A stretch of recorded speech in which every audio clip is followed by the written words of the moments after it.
ఇక్కడ అందరూ ఉన్నారు.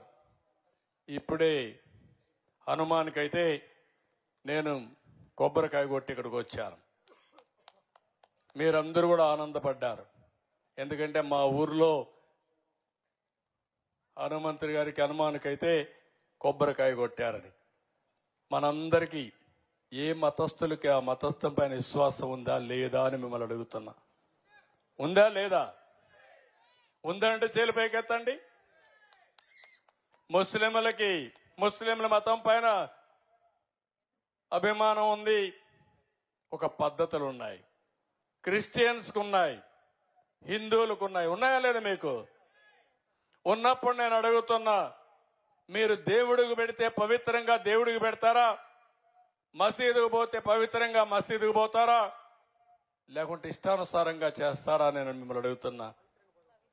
అలాంటి పవిత్రత తిరుమల తిరుపతి దేవస్థానంలో పవిత్ర దెబ్బతీసే పరిస్థితికి వచ్చారు. కడాన మీరు ఒకసారి చూస్తే లడ్డు ప్రసాదం నాసిరకం నెయ్యి వాడారు. మీరు వాడతారా అని మిమ్మల్ని అడుగుతున్నా. దేవునికి పెట్టినప్పుడు ఆవు నెయ్యి వాడతారా లేదా అని మిమ్మల్ని అడుగుతున్నా.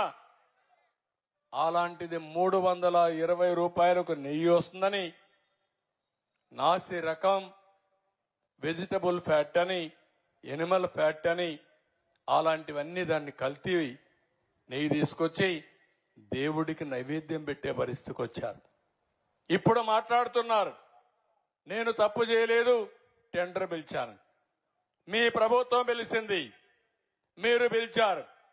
320 రూపాయలకు నెయ్యి ఇస్తున్నారంటే ఆలోచించే పని లేదా? 500 రూపాయలు ఉంది. ఆవు నెయ్యికి 500 రూపాయలు కనీసం ఉంది. అలాంటిది 320 రూపాయలు పేరు పెట్టి ఏదైతే కల్తీ నెయ్యని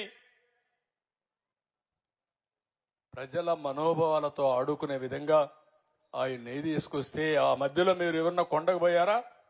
తిరుమలకు పోయారా? ప్రసాదం తిన్నారా? ఒకప్పుడు వైఎస్ఆర్ కాంగ్రెస్ పార్టీలో ఆ ప్రసాదం బాగుందా అని అడుగుతున్నా మిమ్మల్ని.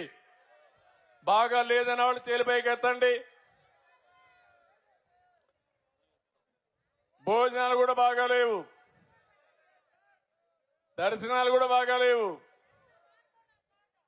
కొండకు పోవడం మానేశారు. ఏం తల్లి, ఇప్పుడు పోయి చూడు. కొత్తగా నేను ముఖ్యమంత్రి అవుతానే మొదటి రోజునే ఒక ఆఫీసర్ని వేశాను, శ్యామలరావు గారిని. ఒకే మాట చెప్పి పంపించాను. మళ్ళీ నేను శభాషణాలంటే ప్రజలు మెచ్చుకునే పరిపాలన, దేవునికి సేవ చేయమని చెప్పి ఆయన పంపించా. ఈ రోజు నెయ్యి అంతా కూడా మార్చాడు. ఏదైతే కర్ణాటక ఫెడరేషన్ నందిని ఉందో ఆ నందిని నెయ్యి కొన్నాడు. ఇప్పుడు ప్రసాదం తిన్నారా అని మిమ్మల్ని అడుగుతున్నా. తిన్నారా ప్రసాదం? అప్పటికిప్పుడు బాగుందా లేదా అని అడుగుతున్నా మిమ్మల్ని. బాగుందంటే చేలిపైకెత్తండి. ఇది సైకో, నువ్వు చెప్పే మాటలకు వ్యత్యాసం. ప్రజలు అడుగుతున్నారు ఇప్పుడు, మా మనోభావాలు దెబ్బతీశారని.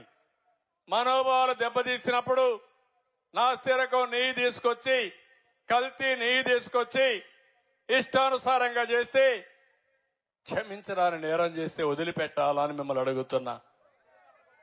వదిలిపెట్టమంటారని మిమ్మల్ని అడుగుతున్నా. నంగనాచిగా మాట్లాడుతున్నారు. ఇక్కడే ఉన్నాడు మీ జిల్లాలో ఒక ఆయన చైర్మన్.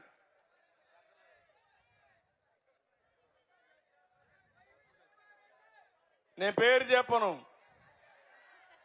నేను పేరు చెప్పడం నాకు కరెక్ట్ కాదు. మొన్నే మీరు చూశారు, వరదలు వస్తే ఏదైతే అక్కడ ఉండే బుడమేరు